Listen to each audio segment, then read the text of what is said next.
আপনার সাপোর্ট হচ্ছে আপনার কোরআন, আপনার ইসলাম, আপনার ঈমান।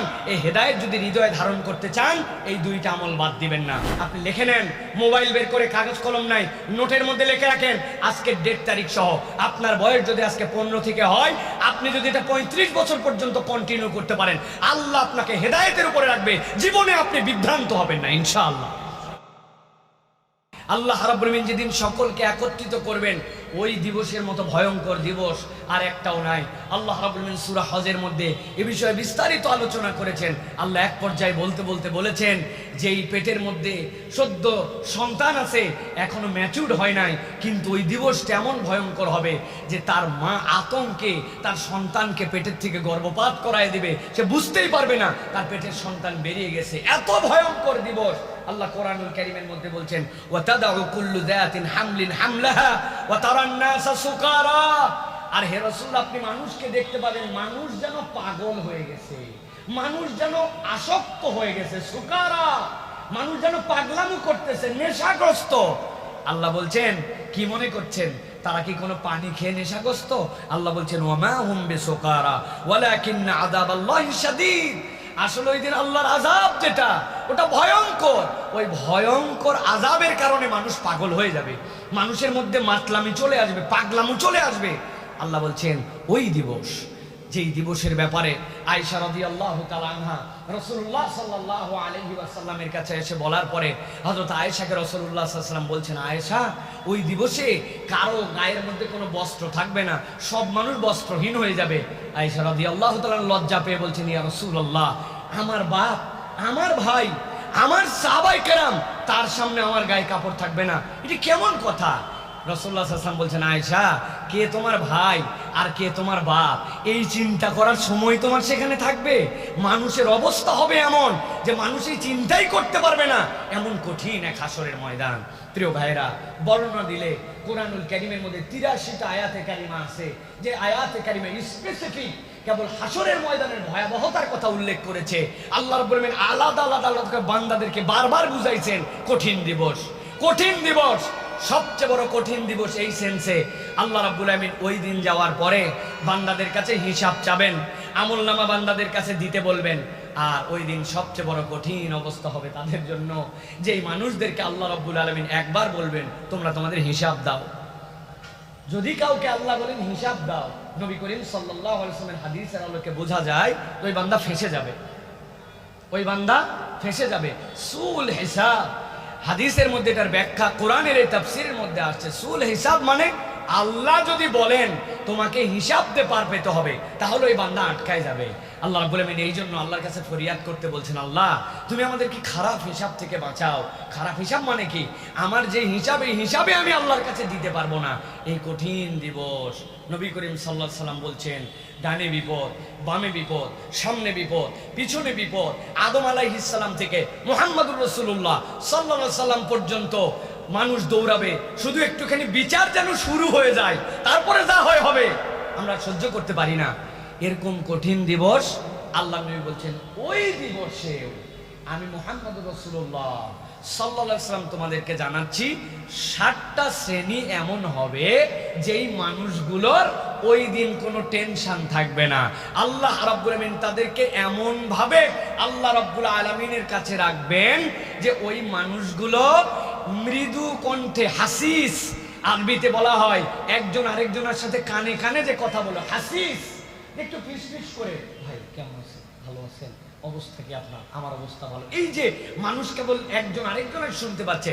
আল্লাহ বলছেন তাদেরকে আল্লাহ এত ভিআইপি মর্যাদায় রাখবেন যে পুরা কিয়ামতের ময়দান বিপর্যস্ত, কিন্তু এই মানুষগুলো একটা মৃদু ফিসফিসানি কণ্ঠও শুনতে পাবে না। আল্লাহ তাদেরকে আলাদা একটা পরিবেশে রেখে আল্লাহ জান্নাতে ঢুকায় দিবে। ওই জান্নাতে যাওয়ার আগে নবী করিম সাল্লাল্লাহু আলাইহি ওয়াসাল্লাম বলছেন 60টা শ্রেণীকে আল্লাহ রাব্বুল আলামিন তার আরশে আজিমের ছায়া দিবেন, যেই দিন আল্লাহর ছায়া ছাড়া আর কোনো ছায়া থাকবে না। এই হাদিস জীবনেও শুনেননি, এরকম এখানে একজন লোক নাই, ঠিক কিনা ভাই? সবাই জানি আমরা, কিন্তু কোরআন আমাদেরকে বলছে ফাযাক্কির ফাইন্না যিকরা তানফাউল মুমিনিন, ফাইন্না যিকরা, আল্লাহ বলছেন স্মরণ করান। আপনার উম্মতকে আবার বলেন, আবার বলেন নিশ্চয় আপনার উম্মত এই জিকিরের দ্বারা কল্যাণ পাবে। তো আজকে আমরা সংক্ষিপ্ত সময়ে এই যে কঠিন গরম, এই যে কঠিন পরিবেশ চলতেছে আমাদের, এই পরিবেশে আমরা একটু ফিল করতে পারছি কষ্টটা কি, গরমটা কি, বিদ্যুৎ না থাকার ফিলিংসটা কি। ওই জন্য আমি মনে করছি ছায়ার দামটা আজকে একটু হৃদয় অনুভব করা যায়। এই যে মসজিদে আপনারা বসে আছেন, ফ্যান নাই, কষ্ট হচ্ছে আপনাদের, এসি বন্ধ, কিন্তু বলেন তো ভাই, এই মসজিদে বসাটাই আমাদের এই মিরপুর গাবতলী রাস্তার মধ্যে যদি এখন এই জায়নামাজ দিয়ে বসা লাগতো, তাহলে কি আমাদের জন্য এখান থেকে কতটুকু ভয়াবহ কঠিন হতো? কঠিন হতো কিনা ভাই? বুঝে থাকলে বলেন কঠিন হতো কিনা? তাহলে আমরা গরমে আছি, কষ্টে আছি একটু, কিন্তু রাস্তার মধ্যে উন্মুক্ত খোলা রোদ মাথার উপরে পড়ার থেকে এই ছাদের ছায়াটা আমাদের জন্য তৃপ্তিদায়ক, ঠিক কিনা? ঠিক বুঝেন, কিয়ামতের ময়দান বিপদ। আল্লাহ রাব্বুল আমিন বলছেন ওই দিন আল্লাহর ছায়া ছাড়া কিচ্ছু থাকবে না, আর 7 শ্রেণীর লোককে আল্লাহ নিজ দায়িত্বে ছায়া দান করবেন। নবীজি সাল্লাল্লাহু আলাইহি সাল্লাম বলছেন, দুনিয়ার মানুষ ভালো করে জানো, সাবাতুন ইযুল্লিহুমুল্লাহু ফি যিল্লি ইয়াওমা লা যিল্লা ইল্লা যিল্লু। আল্লাহর ছায়া ছাড়া ওই দিন যখন বান্দাদের কাছে আর কোনো ছায়া থাকবে না, রব্বুল আলামিন ওই দিন 7 শ্রেণীর মানুষকে নিজে ডাক দিবেন, ডাক দিয়ে বলবেন, ও বান্দা তোমার কোনো চিন্তা নাই, আজকের দিবসে কষ্ট আছে মানুষের জন্য, আজকের দিবসে হিসাব হবে, আজকের দিবস তোমাদের জন্য বিপদ, কিন্তু আমি রব্বুল আলামিন নবীকে দিয়ে জানাই দিলাম, দুনিয়ায় যদি তুমি এই 7 কোয়ালিটির মধ্যে নিজেকে ঢুকায় নিতে পারো, কিয়ামতের ময়দানে কিয়ামত হতে থাকবে, কিন্তু আমি রব্বুল আমিন তোমাকে আমার আরশে আযমের নিচে ছায়া দিয়া আমার বান্দার ওই সময়টুকুকে পার করায় দিব। এরপরে বান্দাকে আমি রব্বুল আলামিন একটা নিয়ামত দিব, নূরুহুম ইয়াসআ বাইনা আইদিহিম ওয়া বিআইমানিহিম। আমার বান্দার সামনে থেকে আর ডান থেকে একটা আলো দিব, আর ফেরেশতাদেরকে ঘোষণা দিতে বলবো, বুশরাকুমুল ইয়াউমা জান্নাত। আমার বান্দাদেরকে জান্নাতের ঘোষণা দিয়ে দাও, যেই না তারা আরশে আযমের ছায়া থেকে হিসাব ক্লোজ করে এরপরে যখন ডানে আর সামনে আলো পেয়ে যাবে, আল্লাহর ওই বান্দাগুলা বিদ্যুৎ বেগে আল্লাহর জান্নাতের দরজার সামনে এসে হাজির হয়ে যাবে। জান্নাতের দরজার সামনে কেবল হাজির হবে না, নবীজি সাল্লাল্লাহু আলাইহি সাল্লাম বলছেন জান্নাতের দরজা খোলা হবে মুহাম্মাদুর রাসূলুল্লাহ সাল্লাল্লাহু আলাইহি সাল্লামকে দিয়ে। সুবহানাল্লাহ। নবীজি আসার পরে যখন ডাক দিবেন, রাসূলুল্লাহ সাল্লাল্লাহু আলাইহি সাল্লামকে জিজ্ঞাসা করা হবে, মানান্তা, আপনি কে? এইটা নবীজি সাল্লাল্লাহু আলাইহি সাল্লামের জন্য সম্মান। যেই না রাসূলুল্লাহ সাল্লাল্লাহু আলাইহি সাল্লাম নিজের পরিচয় দিয়ে দিবেন, ফেরেশতারা সাথে সাথে বলবে, এরকমই তো হওয়ার কথা ছিল, আল্লাহর পক্ষ থেকে নির্দেশ ছিল মুহাম্মদ সাল্লাল্লাহু আলাইহি সাল্লাম ছাড়া যেন জান্নাতের দরজা খোলা না হয়। নবীজি বলছেন এরপরে উম্মতের মধ্যে তালিকা প্রকাশ করা হবে। উম্মতের প্রথম ব্যক্তি হিসাবে হযরত আবু বকর সিদ্দিক রাদিয়াল্লাহু তাআলা জান্নাতে ঢুকে যাবেন।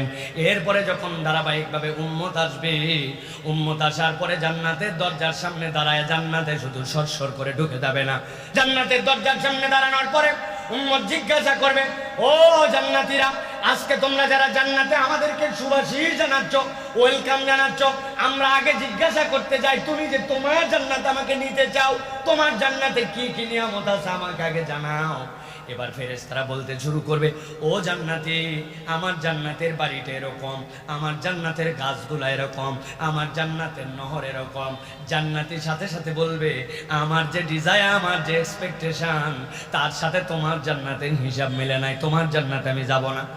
এরকম করে ঘুরতে ঘুরতে এক জান্নাতের সামনে আসবে।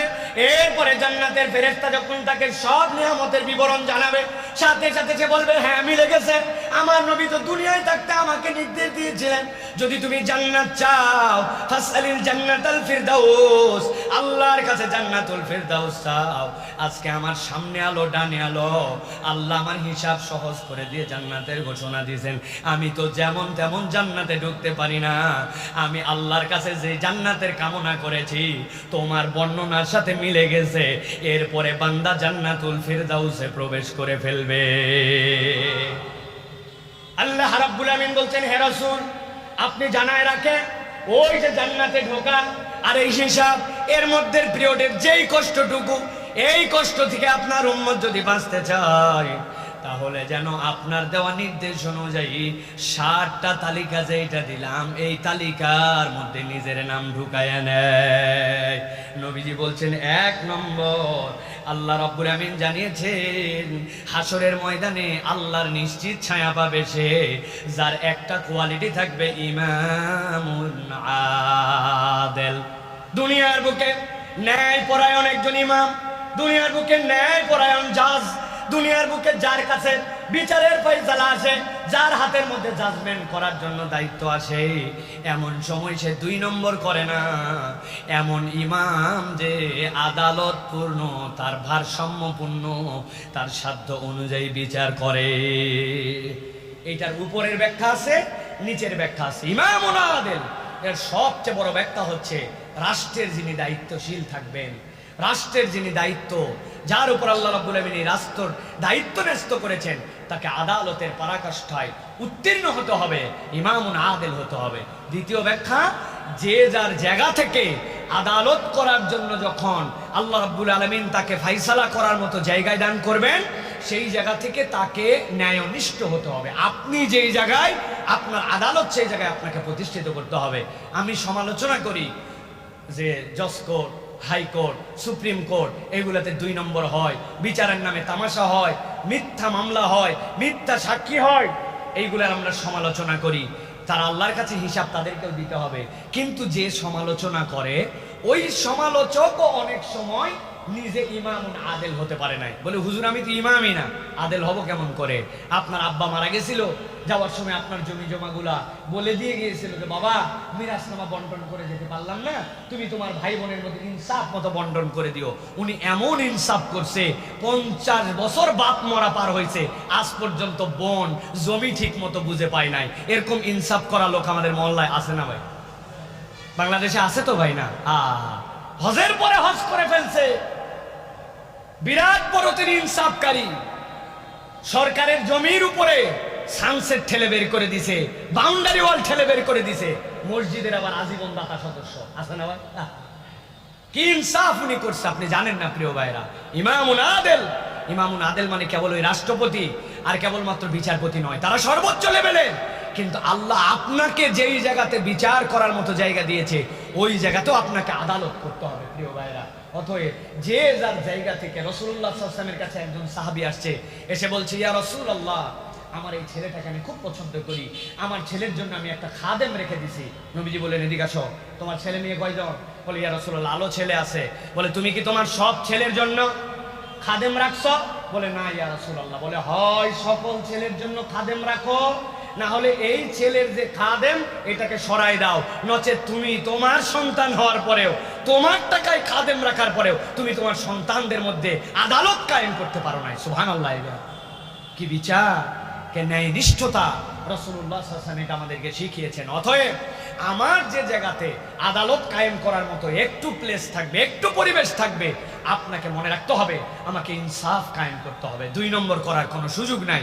এটা যদি করি, আল্লাহ রাসূল সাল্লাল্লাহু আলাইহি ওয়াসাল্লাম বলছেন হাসরের ময়দানে তোমার টেনশন করতে হবে না, আল্লাহর ফেরেশতা তোমার হাত ধরে নিয়ে এসে আল্লাহর আরশে আজিমের ছায়ার নিচে তোমাকে বসায় দিবে। সুবহানাল্লাহ।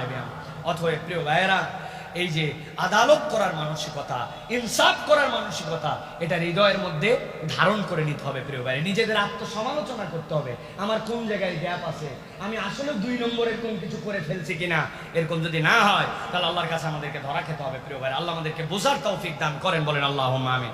2 নম্বরের সংক্ষেপে বলছি, আল্লাহ রাসূল সাল্লাল্লাহু আলাইহি ওয়াসাল্লাম বলছেন ওয়াশাবুন নাশা ফি ইবাদাতিল্লাহি তাআলা। আর এমন যুবক, যে যুবক তার যৌবন কালটাকে আল্লাহ রাব্বুল আলামিনের ইবাদতের মধ্যে নিমজ্জিত রেখেছিল। সুবহানাল্লাহি ওয়া বিহামদিহি। আমরা যেরকম মনে করি যে কি ব্যাপার ভাই, মুখে আপনার দাড়ি নেই কেন? কি ব্যাপার ভাই, এখন পর্যন্ত আপনি নামাজ কালাম পড়েন না কেন? কি রে ভাই, আপনি এখন পর্যন্ত মসজিদমুখী হলেন না কেন? বলে আমার আব্বা বিয়ার পরে, আমি হওয়ার পরে 40 বছর হওয়ার পরে আমার ফ্যামিলিতে নামাজ পড়ছে, আল্লাহ দিলে এখনো বয়স হয় নাই, বয়স হওয়ার পরে এরপরে আমিও নামাজ কালাম ধরবো।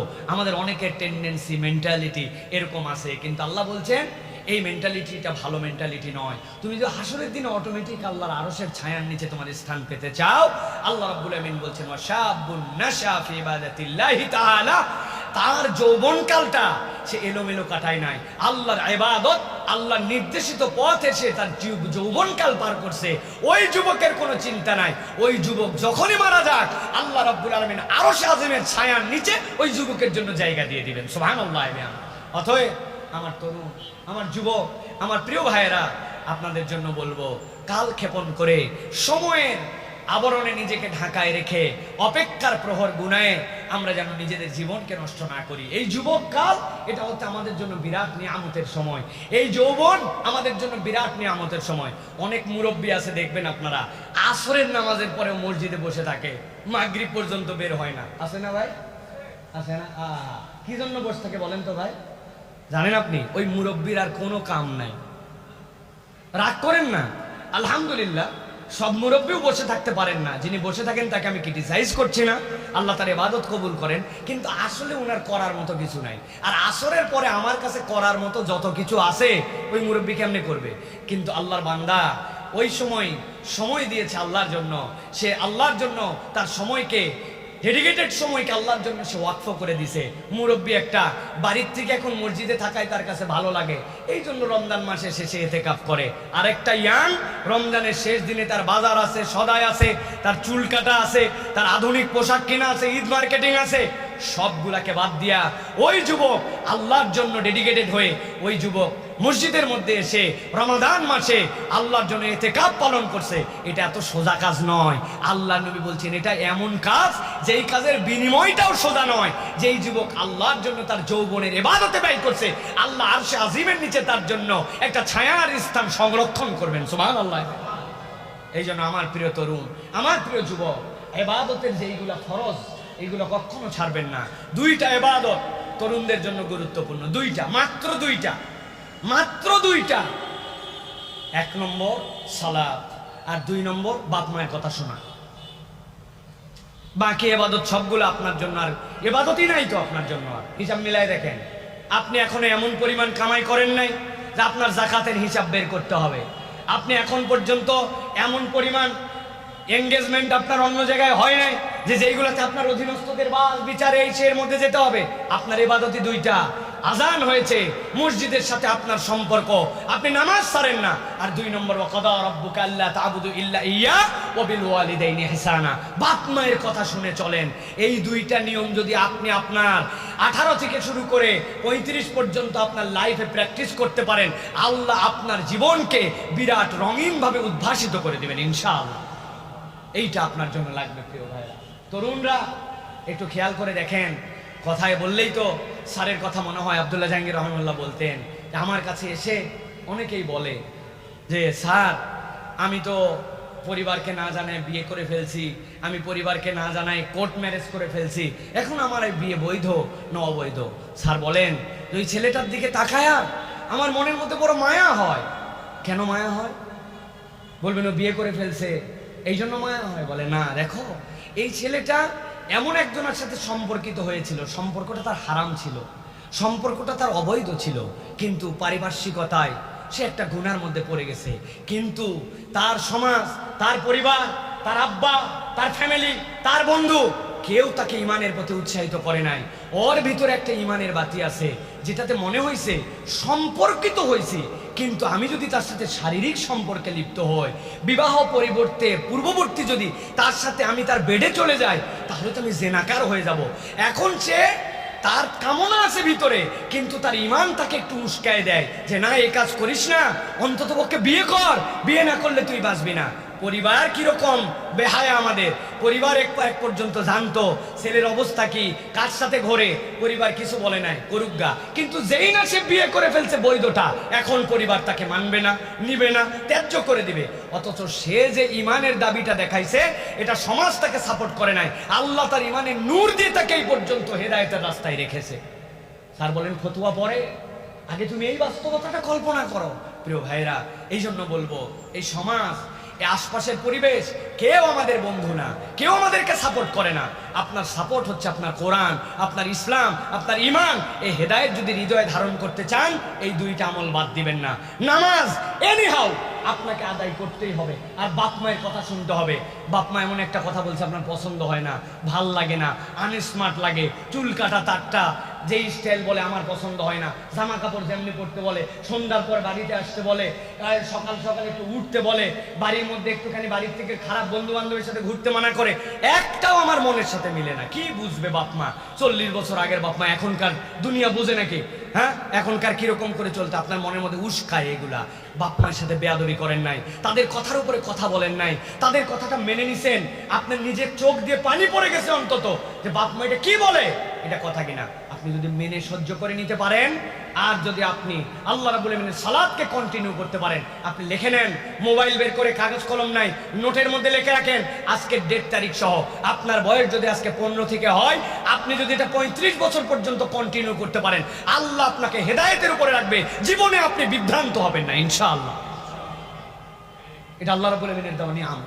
অতএব আল্লাহ রাব্বুল আলামিন বলছেন, ওয়া শাবুন নাশা ফি ইবাদাতিল্লাহি তাআলা। 2 নম্বর, এমন যুবক যেই যুবক তার যৌবনটা আল্লাহর ইবাদতের মধ্যে পার করে দিছে। আল্লাহ রাব্বুল আলামিন ওই বান্দার জন্য কিয়ামতের ময়দানে, হাসরের দিনে আল্লাহ রাব্বুল আলামিন তার আরশে আজিমের ছায়ার নিচে তাকে জায়গা দিয়ে দিবেন। 3 নম্বরে আল্লাহ রাসূল সাল্লাল্লাহু আলাইহি ওয়াসাল্লাম বলছেন, ওয়া রাজুলুন কলবুহু মুআল্লাকুম ফিল মাসাজিদ। আল্লাহ নবী বলছেন, এমন একজন ব্যক্তি, যেই ব্যক্তিটা তার অন্তরটা তার শরীরের মধ্যে যদিও থাকে, কিন্তু ওই ব্যক্তির সাথে মসজিদের সম্পর্ক এমন, নামাজের সম্পর্ক এমন, এমন ভালো লাগার সম্পর্ক, ও নামাজ পড়ে বেরিয়ে যায় কিন্তু মসজিদে মুখী তার অন্তর থাকে। আবার কখন সালাতের ডাক আসবে, ব্যবসা করে, বাণিজ্য করে, দুনিয়াদারি করে, সব করে, কিন্তু অন্তরের মধ্যে তার মসজিদের সাথে একটা সম্পর্ক আছে। ফজরের আজানের আগে অ্যালার্ম দিয়ে রাখছে, কিন্তু তার আগে 3 বার ঘুমের মধ্যে তার ঘুম ভেঙে যায়। ওঠার পরে ঘড়ির দিকে তাকায় দেখে ফজরের ওয়াক্ত হলো কিনা, মিস হয়ে গেল কিনা। এই ভাবটা যে তার অন্তরের মধ্যে ঢুকে গেছে, মসজিদের সাথে তার সম্পর্ক। আল্লাহ নবী বলছেন যে মসজিদের সাথে তার দিল জুড়ায় দিবে আল্লাহ রাব্বুল আমিন হাসরের ময়দানে আরশে আজিমের নিচে তার জন্য ছায়ার ব্যবস্থা করে দিবে। মসজিদমুখী মানুষ, হৃদয়টা তার আল্লাহর ঘরের সাথে সম্পর্কিত। আল্লাহর ঘরে আসার অজুহাত খোঁজে না, আসার অজুহাত খোঁজে না। বান্দা সব সময় মসজিদে জামাতের সাথে সালাত আদায় করে। রাসূলুল্লাহ সাল্লাল্লাহু আলাইহি ওয়াসাল্লাম বলছেন, এইটা আল্লাহর আরশে আজিমের ছায়াপ্রাপ্ত দলের মধ্যে অন্তর্ভুক্ত। 4 নম্বরে রাসূলুল্লাহ সাল্লাল্লাহু আলাইহি ওয়াসাল্লাম বলছেন, ওয়া রাজুলানি তাহাব্বা ফিল্লাহি ইসতামা আলাইহি ওয়া তাফাররাকা আলাইহি। 2 জন ব্যক্তি, কঠিন বন্ধুত্ব, কঠিন মহব্বত, কিন্তু এই মহব্বত কি জন্য? আল্লাহর জন্য।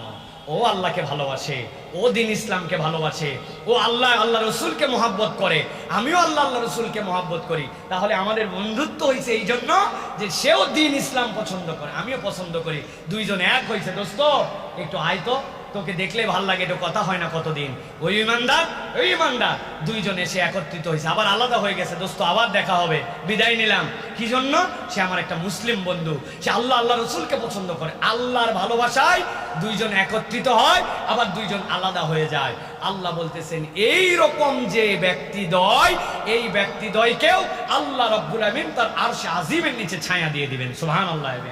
অতএব এটা একটা বেসিক যে আমাদের বন্ধুত্ব, আমাদের ভালোবাসা, আমাদের সম্পর্ক, আমাদের দেখা সাক্ষাৎ, আমাদের দাওয়াত, আমাদের একজনের সাথে আরেকজনের সময় দেওয়া, এইগুলো আল্লাহ এবং আল্লাহ রসুলকে প্রায়োরিটি দিয়ে আমাদের করতে হবে, কেবল দুনিয়ার জন্য নয়। চল চিল করি, একটু চিল করতে যাই, কি করে? প্রথমেই যাওয়ার পরে বিড়ি ধরায়, বিড়ি ধরানোর পরে এরপরে খায়, খাওয়ার পরে তারপরে শেষে একটু লাল পানি নীল পানি খায়, আবার ফেরার সময় একটা বিড়ি ধরায় চলে আসলো। এদেরকে এই মহব্বত আপনার কি মনে হয় যেটা আল্লাহ রসুলের জন্য মহব্বত? প্রিয় ভাই, না। কিন্তু আমাদের কালচার এরকম হয়ে গেছে, এখন আমরা চিল করতেছি, আমরা ঘুরতেছি। হ্যাঁ, আমরাও চিল করি, আমরাও চিল করি, কিন্তু চিল করার লেভেল আছে। আপনি যখন দেখলেন, হ্যাঁ, বন্ধু বান্ধবের সাথে রাসূলুল্লাহ সাল্লাল্লাহু আলাইহি ওয়াসাল্লাম বলেছেন, তোমাদের মধ্যে সর্বোত্তম আমল কি? রাসূলুল্লাহ সাল্লাল্লাহু আলাইহি ওয়াসাল্লাম বলছেন, আফতালুল আমাল তোমাদের কাছে ইতআমুত তুআম, মানুষকে খাওয়ানো। আপনি চিন্তা করছেন, বলছে চিল, কিন্তু আমি আমার বন্ধুদেরকে আজকে খাওয়াবো। নবীর এই সুন্নাত অনুযায়ী সবাই খাইছেন, ওয়াক্ত হয়ে গেছে নামাজের, খাওয়া অফ, চলো আগে নামাজটা আদায় করে আসি। এসে আবার বাকিটুকু খাইছে। খাওয়ার পরে একজন আরেকজনের সাথে সৌহার্দ্য বিনিময় হয়েছে, বলছে দোস্ত আজকে কিন্তু আমি খাওয়ালাম, আরেকদিন কিন্তু তোমারে খাওয়াই এই সোয়াব নিতে হবে। এটা দেখানোর কিছু নাই, এটা লৌকিকতার কিছু নয়। আপনি সোয়াবের নিয়তে খাওয়াই, এইটাও চিল ওইটাও চিল। একটা চিল আপনার কাছে ফেরেশতারা লিখবে ইবাদত, আর একটা চিল আপনার কাছে ফেরেশতারা লিখবে এটা একটা ফাহেশা কাজ, ঠিক কি না? অতএব প্রিয় ভাইরা, রাসূলুল্লাহ সাল্লাল্লাহু আলাইহি ওয়াসাল্লাম বলছেন ওয়ারাজুলানি তাহাব্বা ফিল্লাহি ইসতামা আলাইহি ওয়া তাফাররাকা আলাইহি। সম্পর্ক ছেদ করেছি ওটাও আল্লাহর জন্য, ভালোবেসেছি ওটাও আল্লাহ রাব্বুল আলামিনের জন্য। এটা 4 নম্বর গুরু। 5 নম্বরে এরপরে রাসূলুল্লাহ সাল্লাল্লাহু আলাইহি ওয়াসাল্লাম বলছেন ওয়ারাজুলুন দাআতহু ইমরাতুন যাতু মানসিবিন ওয়া জামালিন ফাকালা ইন্নী আখাফুল্লাহ। এমন একটা প্রতারক মহিলা, যেই মহিলা তার সৌন্দর্য দিয়ে, তার আকর্ষণ দিয়ে তাকে খারাপের দিকে ডাকে, এবং সে তখন একটা কথাই তাকে বলে যে আমি তোমার সাথে নাই, ইন্নী আখাফুল্লাহ, আমি আল্লাহকে ভয় করি। তোমার সৌন্দর্য, তোমার শয়তানি, তোমার বান্নামি, এইগুলোর সাথে আমার কোনো সম্পর্ক নাই। এই হাদিসটা এখন বড় ব্যাখ্যার দাবি রাখে প্রিয় ভাইরা। মূলত এটা জেনার দিকে আকৃষ্ট করার জন্য নারীদের কথা বলা হয়েছে, কিন্তু আপনি বাস্তবতায় এখন ভেবে দেখেন, কোনো মহিলা সরাসরি আপনাকে এই কথা না বললেও আজকে আমাদের যে সংস্কৃতি, আমাদের যে কালচার, আমাদের নেট জগৎ, এইগুলোর সব কিছু নারী কেন্দ্রিক ধোঁকা আর নারী কেন্দ্রিক যত বাজে কিছু, সব কিছু আপনাকে ডাকতেছে। একটা রিলস দেখছেন, দেখার পরে মনে হয়েছে যা আরেকটা দেখি তো, সেম জিনিস দেখার পরে মনে হয়েছে আচ্ছা যেই রিলস দেখলাম এটার তো একটা মাদার আছে, নিশ্চয়ই এই আইটেম আরও আছে, তখন তার মূল অ্যাকাউন্টে ক্লিক করে বাকি খারাপ জিনিসগুলো দেখে। এমনভাবে আমাদের ডানে বামে সামনে পিছনে এই নারী কেন্দ্রিক যে খারাপ ছড়ায় পড়ছে। রাসূলুল্লাহ সাল্লাল্লাহু আলাইহি ওয়াসাল্লাম এই হাদিসের মধ্যে ডাইরেক্ট জেনার অ্যাপ্রোচের কথা বলেছেন, কিন্তু আপনি হিসাব করে দেখেন আজকের তরুণ প্রজন্মকে, আজকের যুবকদেরকে, আজকের যে বাস্তবতা, আজকের যে ফাহেশা, এটা আমাদেরকে পদে পদে আমাদেরকে হারামের দিকে ডাকতেছে, ঠিক কিনা ভাই? ঠিক কিনা? আমি কতবার আপনাদেরকে বলেছি, কতবার আপনাদেরকে বুঝিয়েছি, দারুস সালামের টাওয়ারের সামনে বিজ্ঞাপন দিছে এই গরমে যদি আরাম পেতে চান তাহলে ঠান্ডা ঠান্ডা কুল কুল আপনাদের জন্য পাউডার এটা ব্যবহার করেন। এক মহিলা এরকম করে হাত উঁচু করে আছে, তার গায়ের মধ্যে অর্ধেক পোশাক নাই। আমি জিজ্ঞাসা করি ভাই বলেন তো, এই যে গরমকাল, গরমকালে গরম কি খালি মহিলার লাগে না পুরুষের লাগে? কথা বলেন না কেন? বাহিরে রোদে টোদে পুড়ে মাটিতে বেশি কাজ বেশি কষ্ট পুরুষরা করে না নারীরা করে?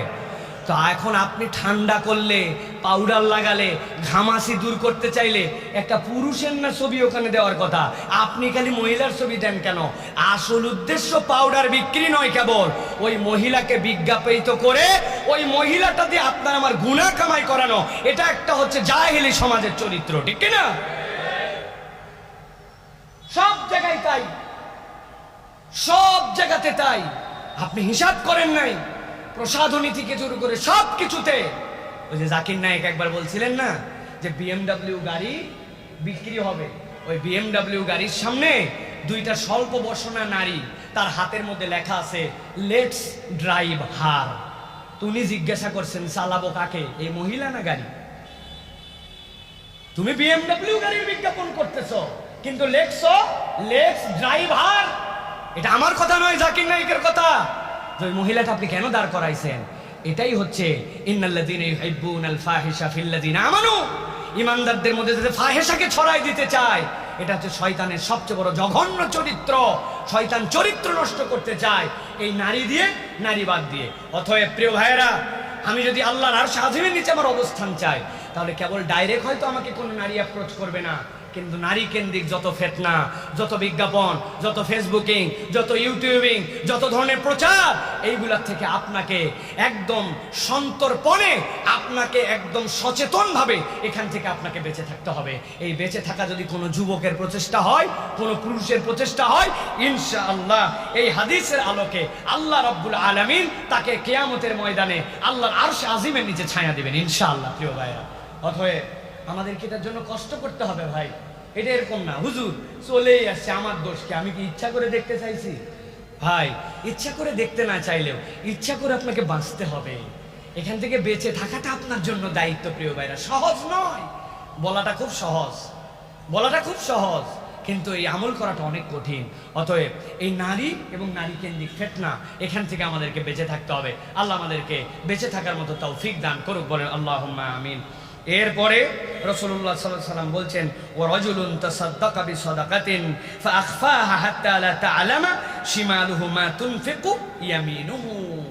এমন একজন দানবীর, যেই দানবীর কেউ চাইলে দান করে কিন্তু সে তার দানটাকে গোপন রাখে। কেমন গোপন? আল্লাহ নবী বলছেন, ডান হাতে দান করে বাম হাত টের পায় না। সুবহানাল্লাহ। বাম হাত টের পায় না। এইরকম গোপনে কিছু দান সিররা ওয়া আলানিয়া, প্রকাশ্যেও করতে পারি, গোপনেও করতে পারি। আমার যখন অভাব তখনও করতে পারি, যখন অভাব নাই তখনও করতে পারি। কিন্তু আল্লাহর নবী স্পেশাল করেছেন এমন এক দল যারা দান করে কিন্তু বলে বেড়ায় না, গোপন রাখে। তার অনেক দান প্রকাশ্য আছে, কিন্তু কতক দান আছে কেউ জানে না। তার ডান হাত আর বাম হাতের ব্যাখ্যা কি?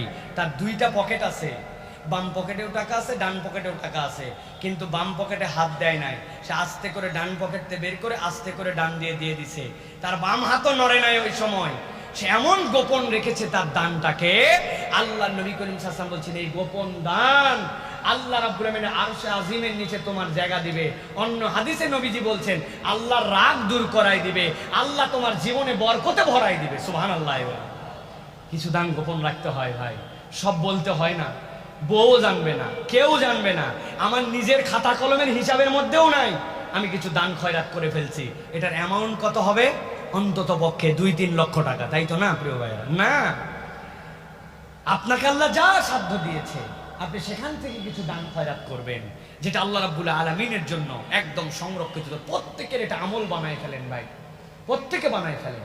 10, 20, 50, 100 সপ্তাহে আমার এমন দান থাকবে, কাউকে বলবো না, আমার হিসাবের তালিকার মধ্যে থাকবে না, কেউ জানবে না, চুপচাপ দিয়ে দিব একবারে। আশপাশে আগে দেখে নিব কেউ আছে কিনা নাই, বাস আল্লাহ এটা তোমার আর আমার হিসাব, এটা আমার হালাল কামাই থেকে। আমি স্টুডেন্ট মানুষ, এই টাকা দিয়ে আমি চা খেতে পারতাম, এই টাকা দিয়ে আমি অন্য কিছু করতে পারতাম। এই 10 টাকা আমার বাপ মা আমাকে দিছিল, আমার বাপ মাও জানে না বা আমার কাছে হিসাবও নিবে না এই টাকাটা আমি কোথায় ব্যয় করছি। যা চুপ করে এর মধ্যে আল্লাহর জন্য দিয়ে দিলাম, মসজিদে দিয়ে দিলাম, ভালো কাজে দিয়ে দিলাম, একটা অভাবগ্রস্ত চেয়েছিল তাকে দিয়ে দিলাম। আল্লাহ রাব্বুল আলামিন আপনার এই ছোট্ট আমল সবচেয়ে বেশি এটা সহজ কবুল হয়ে যেতে পারে। আল্লাহ আপনার এটার কারণে আরশে আজিমের নিচে ওই হাসরের দিনে জায়গা দিয়ে দিবেন। সুবহানাল্লাহ। আপনি বিবেচনা করেন, সবচেয়ে সহজ এইটা, বাকিগুলোর তুলনায় এটা সবচেয়ে সহজ। কারণ আপনার যা সাধ্য আছে, আল্লাহ কেন পরিমাণ নির্ধারণ করেন নাই, আল্লাহ দিন কাল নির্ধারণ করেন নাই, যুবক কাল না দুর্বল কাল, বয়স কাল না এই কাল, গরিব না বড় লোক, আল্লাহ নির্ধারণ করেন নাই। এমন দান ডান হাত দিছে, বাম হাত জানে না, আল্লাহ রাব্বুল আমিন কবুল করে ওই দানের বিনিময়ে আপনাকে আরশে আজিমের নিচে দিবেন। সুবহানাল্লাহ। আল্লাহ রাব্বুল আমিন আমাদেরকে এটা তৌফিক দান করেন। সর্বশেষ রাসূলুল্লাহ সাল্লাল্লাহু আলাইহি ওয়াসাল্লাম বলছেন, ওয়া রাজুলুন যাকারাল্লাহা খালিয়ান ফাফাদাত আইনা।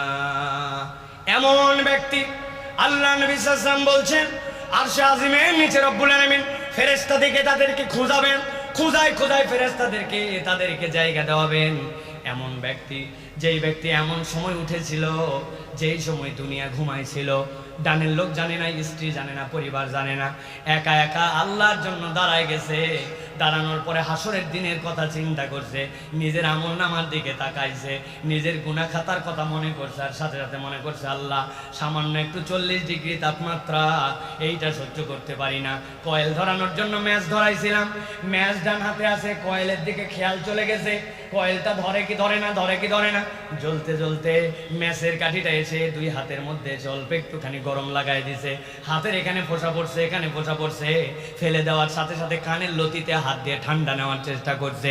আল্লাহ সামান্য একটু আগুনের একটা ছোট্ট একটুখানি মিলি সেন্টিমিটার, এইটা আমার চামড়ার সাথে লাগলে আমার সহ্য হয় না, গরম আমার সহ্য হয় না। আয় রব্বুল আলামিন, ওই দিন যাওয়ার পরে আমি কেমনে তোমার সামনে দাঁড়াবো, কেমনে আমার বিচার ফায়সালা হলে জাহান্নামে যাব। আয় রব্বুল আলামিন, তুমি জাহান্নামের স্রষ্টা, তুমি জান্নাতের স্রষ্টা। বান্দা আল্লাহর জন্য ভয় করে এরকম করে দাঁড়ায় গেছে, আর চোখ দিয়ে দরদরায় পানি পড়ে, সিজদার মধ্যে যাওয়ার পরে মাথা উঠায় না, আল্লাহর কাছে বলে সুবহান রাব্বিয়াল আলা।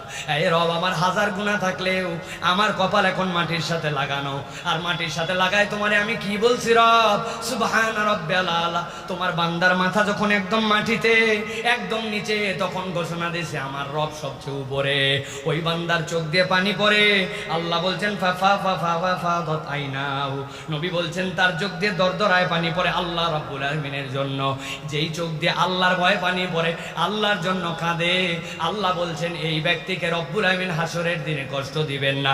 আল্লাহর আরশে আজিমের নিচে এই ব্যক্তিকে ফেরেশতা খুঁজে নিয়ে এসে আরামের ব্যবস্থা করে দিবে। আমাদের অন্তরগুলা শুকায় গেছে প্রিয় ভাইরা, চোখ দিয়ে পানি আসে না। খেয়াল করে দেখেন, আমরা আর্টিফিশিয়াল দোয়া, এই দোয়াতে আমাদের অন্তর কাঁদে না। এই জন্য আল্লাহর জন্য একটু সময় বের করতে হবে, আল্লাহর জন্য একটু কাঁদাকাটি করার জন্য চেষ্টা করতে হবে, একটু নিজের জীবনে রিয়ালাইজেশন দাঁড় করাতে হবে। ভেবে ভেবে একটু মাঝে মাঝে এই জন্য একা একা ইবাদত করতে হয়, মাঝে মাঝে একটু গোপনে ইবাদত করতে হয়। তাছাড়া চোখের পানি আসে না আল্লাহর জন্য। আল্লাহ রাব্বুল আলামিনের কাছে একটু দাঁড়াতে হয়। মসজিদের এক কোনায় আমি চলে গেছি, মাদ্রাসার ছাত্র সকলের সাথে ইবাদত হয় না। টুপ করে উঠে পড়ছেন, কেউ জানে না, উঠে কোনার মধ্যে একটু গামছাটা ফেলে দিয়ে আল্লাহর কাছে 2টা রাকাতে দাঁড়ায় গেছে। আল্লাহ, আমি তোমার জন্য এলেম অন্বেষণকারী, আমি তালেবে এলেম, রব্বুল আলামিন তোমার জন্য আমার হৃদয়টাকে নরম করে দাও। হাসরের দিনে তোমার কাছে আমি কেমনে দাঁড়াবো? আমাকে তুমি একজন ভালো মানুষ হিসেবে কবুল করে নাও আল্লাহ। আমাকে তুমি তোমার দ্বীনের বুঝটা আমার অন্তরের মধ্যে দিয়ে দাও। আল্লাহুম্মা নাওবির কলবি বিনূরি মারিফাতিকা আবাদানি। আল্লাহ, আল্লাহ তুমি তোমার এলেমটা নূর, ওই এলেমটা আমার অন্তরের মধ্যে দিয়ে দাও। আল্লাহর জন্য একটু কাঁদেন। কেবলমাত্র পড়ালেখা করে, ভালো ওস্তাদের পিছনে পড়ে আর সব সময় খালি তাকরার করে আপনার এলেম হয় না। এলেমগুলি আল্লাহ রাব্বুল আলামিনের কাছে কেড়ে নিতে হয়, চেয়ে নিতে হয়। কেননা ইলমুন নূরুম মিনাল্লাহ, এই নূরটা আল্লাহর কাছ থেকে আসে, ওর জন্য অন্তরকে প্রস্তুত করতে হয়। আল্লাহ রাব্বুল আলামিনের রাসূল বলছেন তুমি তোমার জন্য এটা করছো, আর আল্লাহ তোমার জন্য আরশে আজিমের নিচে ছায়ার ব্যবস্থা করে দিবেন। সুবহানাল্লাহ। অতএব প্রিয় ভাইয়েরা, এই 7 শ্রেণীর অন্তর্ভুক্ত আমাদেরকে হওয়ার জন্য চেষ্টা করতে হবে। আবার আপনাদের কাছে একটু রিমাইন্ডার করাই দেই। 1 নম্বরে, আমার যেখানে জাজমেন্ট করার জায়গা আছে সেখানে আমাকে নীতির পরাকাষ্ঠার সর্বোচ্চ রূপ আমাকে দেখাতে হবে। 2 নম্বরে, যুবক বয়সে ইবাদত। 3 নম্বরে, মসজিদের সাথে সম্পর্কিত অন্তর। 4 নম্বর, আল্লাহর জন্য ভালোবাসা, আল্লাহর জন্য বিচ্ছেদ। 5 নম্বর, এমন নারী, এমন কুকর্মের দিকে আহ্বানকারী সে এটার সাথে যায় না, বরং আল্লাহ রাব্বুল আমিনকে ভয় করে। এরপরে রাসূলুল্লাহ সাল্লাল্লাহু আলাইহি ওয়াসাল্লাম বলছেন এমন একজন ব্যক্তি যে দান করে, তার ডান হাতে দান করে, বাম হাত জানতে পারে না, মানে সে গোপনে আল্লাহর কাছে দান করার অভ্যাস করে। আর সর্বশেষ এমন একজন ব্যক্তি যে আল্লাহর ভয়ে তার চোখ দিয়ে পানি পড়ে, আল্লাহ রাব্বুল আমিনের কাছে রোনাজারি করে। এই চোখের পানি তার জন্য জাহান্নামের আগুনকে ঠান্ডা করে দিবে, আল্লাহর আরশে আজিমের নিচে তাকে থাকার ব্যবস্থা করে দিবে। আল্লাহ এই 7 শ্রেণীর ভিতরে আমাদেরকে অন্তর্ভুক্ত হওয়ার তৌফিক দান করুন, বলেন আল্লাহুম্মা আমিন। প্রিয় ভাইয়েরা, এবার 2-3টা বিষয়ের দিকে আপনাদের একটু মনোযোগ আকর্ষণ করব। বিশেষ করে একটা বিষয় যে গরমকাল, এখন গরমের জন্য আমাদের কতগুলো আমল আছে।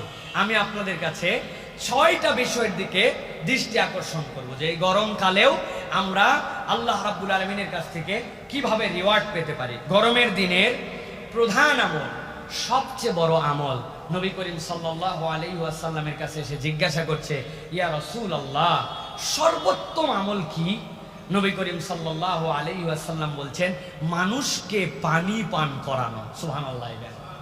নবী করিম সাল্লাল্লাহু আলাইহি ওয়াসাল্লাম বলছেন, জাহান্নামে তোমাদেরকে একটা সাদাকা, একটা তোমাদের কবুল ইবাদত, এইটা আল্লাহ রাব্বুল আলামিনের জাহান্নামকে নিভাই দিবে। নবীজি বললেন, আর জানো কি, কবুল ইবাদতের মধ্যে অন্যতম ইবাদত হচ্ছে এক বান্দা যখন আরেক বান্দাকে পানি খাওয়ায়, এই পানি খাওয়াটা একটা আল্লাহর কাছে বড় ইবাদত। সুবহানাল্লাহ। পানি তো সকলের বাড়িতে আছে, আমি তাহলে পানি কেমনে খাওয়াবো? কৌশল অবলম্বন করতে হবে প্রিয় ভাইরা। নবীর হাদিস অনুযায়ী নিজেদের জীবনে আমল করার জন্য আপনাকে চেষ্টা করতে হবে। আপনার বাড়িতে একটা 5 লিটারের জার্কিং আছে, 10টা লেবু কিনে নিয়ে গেছেন, হাফ কেজি চিনি নিয়ে গেছেন, যাওয়ার পরে একটু ফ্রিজের থেকে 2টা লিটার পানি ওর সাথে মিশাইছেন, মিশে আপনি দারুসালামের রাস্তার সামনে আসছেন, 1 টাইম গ্লাস দিয়া আমার সিএনজিওয়ালা ভাই যাচ্ছে, আমার পথিক যাচ্ছে, আমার যেই লোকের হয়তো বাড়িতে পানিও আছে সেও যাচ্ছে, আপনি তাকে 10 জনকে, আমার নবী বলছে এই সময় পানি খাওয়ানো, দেখবেন ওই মানুষটা পানি খাবে আর আপনার জন্য দোয়া করবে, তার অন্তরের মধ্যে তৃপ্তি আসবে।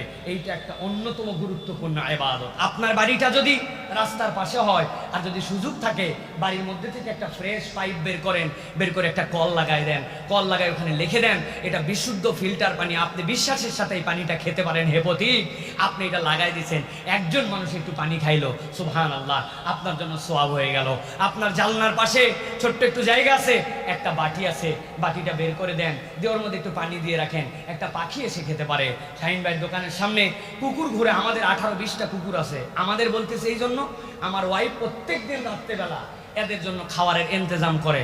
এগুলো হচ্ছে আমার 18টা কুত্তা, একই কালার সবগুলা, বাইরে থাকে, আপনারা দেখবেন এই মহল্লায় ডিস্টার্বও করে খুব, কিন্তু এদের সবগুলাকে আস্তে আস্তে করে আমরা নিয়ন্ত্রণে আনার চেষ্টা করেছি। এই যে সে এটা খাওয়ায়, এই সময় কুকুরের জিহ্বা বেরিয়ে গেছে, আপনি প্রাণীটার জন্য একটা বালতির মধ্যে একটু পানি দিয়ে দিয়েছেন, এসে পানিটা খেয়ে নিছে। পানি খাওয়ানো প্রাণীকে, এটা হচ্ছে গরমের ইবাদত। শীতকালে আপনি চাইলেও এই শরবত দিয়ে আপনি মানুষকে খাওয়ায় তৃপ্ত করতে পারবেন না। অতএব একটা বোতল আপনি পানি মুখে লাগাই খেলেন না, এক বোতল আমার না হলেও চলে, পেয়ে গেছি আমি এক বোতল না, আমি একটু উঁচু করে খেলাম, কারো অস্বস্তি হতে পারে এই জন্য। যদিও মুসলমানের এই ঝুটা নিয়ে আমাদের কোনো অসুবিধা নাই, কিন্তু আমি অর্ধেক খেয়ে বললাম ভাই আপনি একটু খান ভাই।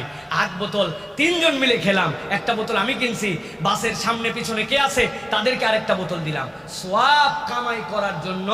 এটা হচ্ছে আল্লাহ রাসূল সাল্লাল্লাহু আলাইহি ওয়াসাল্লামের দেখানো গরমের একটা ইবাদত। আল্লাহ আমাদেরকে তৌফিক দান করে বলেন আল্লাহুম্মা আমিন। লজ্জা পাওয়ার কিছু নাই, আমি আমার বাড়ির থেকে শরবত বানাই, মহল্লায় খাওয়াই, দারুস সালামে খাওয়াই, ওইখানে যায় খাওয়াই, মানুষ কি বলবে? ও ভাই, মানুষ কি বলবে? কিয়ামতের দিনে যাওয়ার পরে এটা হিসাবে আসবে না, আমলনামা কিয়ামতের দিনে কি বলবে, ওটা হচ্ছে আমার মূল বিষয়, ঠিক কি না? অতএব এই গরমের দিনে এটা একটা ইবাদত। 2 নম্বরে নফল সালাত। এই সময় সালাত করতে মন চায় না, যত দ্রুত বের হয়ে যাওয়া যায়। গরম উপলক্ষে মাঝে মাঝে একটু নফল সালাত আদায় করবেন, যে আল্লাহ এই গরমের মধ্যে আমার বিরক্তি, শরীর গরম, কষ্ট, এর মধ্যে আমি 2 রাকাত সালাত আদায় করলাম, গরম এই উদ্দেশ্যে আমি 2টা রাকাত সালাত তোমার জন্য আমি পারফর্ম করলাম, এটা একটা বড় ইবাদত। 3 নম্বর, গরমকে গালি না দেওয়া। এটা আমাদের খুব বাজে অভ্যাস। গরমের বাচ্চা গরম, শালার গরম শেষ হয় না, আছে না ভাই? বুঝানোর জন্য বললাম, তাছাড়া তো আপনি বুঝবেন না যে গরমকে আবার গালি দেয় কেমন করে। গরম আল্লাহ রাব্বুল আলামিনের সৃষ্টি, ঠান্ডা আল্লাহর সৃষ্টি। তো আপনি যদি আবহাওয়াকে, হাওয়াকে গালি দেন, প্রকারান্তরে এই গালি তো আল্লাহ রাব্বুল আলামিনের প্রতি পড়ে যায়। এই জন্য গরমকে গালি দেওয়া যাবে না, এটাও একটা আমল। যদি কেউ দেয়, সবর করতে হবে, বলতে হবে, বুঝাতে হবে, জোরে ভাই এত অস্থির হয়েছো কি জন্য? যেই তাপমাত্রা 40, এটা তো 60ও হতে পারতো, তো 40 আছে এখন পর্যন্ত, তো সহনেও আমার আছে, বুঝ দিতে হবে এবং বেশি বেশি ইস্তেগফার করতে হবে। এরপরে আরেকটা আমল হচ্ছে এই সালাতুল ইস্তিসকার, সালাত আদায় করা। এটা গরমের অন্যতম একটা আমল। রাসূলুল্লাহ সাল্লাল্লাহু আলাইহি ওয়াসাল্লাম গরমের দিনে ইস্তিসকার সালাত আদায় করতেন। সালাতুল ইস্তিসকাতে নবী করিম সাল্লাল্লাহু আলাইহি ওয়াসাল্লাম খুব নম্রভাবে যেতেন, বেশি ভালো জামা কাপড় পরে যেতেন না, বিনয়ের সাথে যে আল্লাহ রাব্বুল আলামিনের কাছে হাজির হয়ে যেতেন। এই সময় রাসূলুল্লাহ সাল্লাল্লাহু আলাইহি ওয়াসাল্লাম বেশি কথা বলতেন না। যাওয়ার পর রাসূলুল্লাহ সাল্লাল্লাহু আলাইহি ওয়াসাল্লাম 2 রাকাত সালাত আদায় করতেন, এরপর একটা খুতবা দিতেন, এরপরে আল্লাহর কাছে দোয়া করতেন। যারা মদিনায় যাবেন আপনারা ওই যে মসজিদে গামামা, ওইটা একটু দেখে আসবেন। নবী করিম সাল্লাল্লাহু আলাইহি ওয়াসাল্লাম যেই জায়গায় যাওয়ার পরে ঈদের সালাত আদায় করেছেন, যেই জায়গাতে ওই যে বাদশা নাজ্জাশী তার গায়েবানা জানাজা পড়েছেন, আর যখন সালাতুল ইস্তিসকার প্রয়োজন পড়তো মসজিদ নববী থেকে যে ওই জায়গাতে রাসূলুল্লাহ সাল্লাল্লাহু আলাইহি ওয়াসাল্লাম সালাত আদায় করতেন। সুতরাং সালাতুল ইস্তিসকা আদায় করা। আর 2টা আমলের কথা বলবো প্রিয় ভাইয়েরা, সেটা হচ্ছে গরিব মানুষদেরকে এই সময় একটু ফলমূল কিনে দেওয়ার জন্য চেষ্টা করবেন। আপনি ইচ্ছা করলে 2টা তরমুজ কিনতে পারেন, 3টা কিনতে পারেন, বড় একটা তরমুজ 500 টাকাতে কিনতে পারেন। নিয়ত করছেন যে আজকে 500 টাকা দিয়ে বলে টলে ভালো ভালো 4টা তরমুজ কিনবো। একটা আমার রিক্সা প্যাডেলার ভাই, একটা আমার পথিক ভাই, একটা আমার ব্যবসায়ী, একটা আমার পরিচিত লোক, আমার যেটা মন চাইছে ভাই এই তরমুজটা আপনি নিয়ে যেয়ে খাবেন ভাই। এই রমজানে এই এখন পর্যন্ত শত শত তরমুজ আমরা সাবার করে ফেললাম, একটা তরমুজকে আমার পক্ষ থেকে একটা ফল হিসাবে হাদিয়া পেতে পারে না? একটা কমলাকে আমি একজনকে হাদিয়া দিতে পারি না? আমি কি একটা ফলমূল একটা গরিব মানুষকে খাওয়াতে পারি না? আমের সিজন আসতেছে, লিচুর সিজন আসতেছে, টার্গেট করবেন আমি 1000 লিচু খেতে পারি, 100টা লিচু আমার দানের তালিকায় থাকবে। আমি 10 মণ আম খেতে পারি, 1 মণ আম আমার দানের তালিকায় থাকবে। আমি 10টা আম খেতে পারি, অর্ধেকটা আম আমার দানের তালিকায় থাকতে পারে। আমার অত দেওয়ার ক্ষমতা নাই, কিন্তু আমার এই ডোনেশন করাটা, এই ফল ফ্রুটস হাদিয়া দেওয়াটা, এটা গরমের একটা ইবাদত। আর একটা বিষয়ে সতর্ক থাকতে হবে, গরমের দিন মানুষের গায়ের গন্ধ হয়, ঘামের গন্ধ হয়, আমার এটার দ্বারা যেন অন্য কেউ কষ্ট না পায়। নবী করিম সাল্লাল্লাহু আলাইহি ওয়াসাল্লাম এই দিক দিয়ে খুব সিনসিয়ার ছিলেন, বারবার মেসওয়াক করতেন, নিজের গায়ে সুগন্ধি লাগাতেন, আমার দ্বারা যেন কেউ কষ্ট না পায়। অনেকেই ড্যাম কেয়ার ভাব, উনার গায়ের গন্ধে পাশের লোক দাঁড়াতে পারে না, বেচারের দোষ নাই, উনি নিজে তো গন্ধ সৃষ্টি করে নাই, কিন্তু আমাদের ঘাম থেকে বিভিন্ন থেকে গন্ধ হয়, এখান থেকে আমাদেরকে বেঁচে থাকতে হবে, অপর যেন কষ্ট না পায়। এই আমলগুলো যদি আমরা করি তাহলে আমরা পানি খাওয়ানোর ইনিশিয়েটিভ নেব ইনশাআল্লাহ, মানুষকে শরবত খাওয়ানো, পানি খাওয়ানো। আরে ভাই, আপনার পাশের লোক জানেন বস্তিবাসী দুর্বল মানুষ, ওদের বাড়িতে ফ্রিজ নাই, আপনার ডিপটা অনেক বড়, 10টা বোতল আজকে নিয়ে যাবেন, পানি ভরাবেন, 10টা বোতল বরফ করে রাখবেন, সন্ধ্যার পরে দুপুরে আশপাশে বাড়িতে পাঠায় দিবেন যে খালা আপনার বাড়ির পাশে 3টা বাড়ি আছে, ওদের জানি ফ্রিজ নাই, ওদের তো একটু ঠান্ডা পানি খেতে মন চায়, এই 3 বোতল নিয়ে যান, পানি খাওয়ায় বোতল নিয়ে আসেন, আবার কালকে দেব। মানুষ সোয়াব কামাই করে কত ভাবে ভাই, আপনি চিন্তা করতে পারবেন না, কৌশলে আপনার সোয়াব কামাই করতে হবে, এটা সৌহার্দ্য বাড়বে, এটা ভালোবাসার সমাজে প্রতিষ্ঠিত হবে। 2 নম্বর বলেছে আপনাদের জন্য বেশি বেশি ইস্তেগফার করা, নফল সালাত করা, গরমকে গালি না দেওয়া, বৃষ্টির সালাত পড়া, গরিব দুঃখীর মাঝে ফলমূল বিতরণ করা, সাধ্যের মধ্যে থাকলে নিজেরা সুগন্ধি পরিপাটি থাকার চেষ্টা করা, আর আসরের সালাত এই গরমের সময় ডিলে করে একটু পড়া, এটাও আমাদের জন্য গরমের আমল। আল্লাহ আমাদেরকে বেশি বেশি এই আমলগুলি করার তৌফিক দান করেন, বলেন আল্লাহুম্মা আমিন।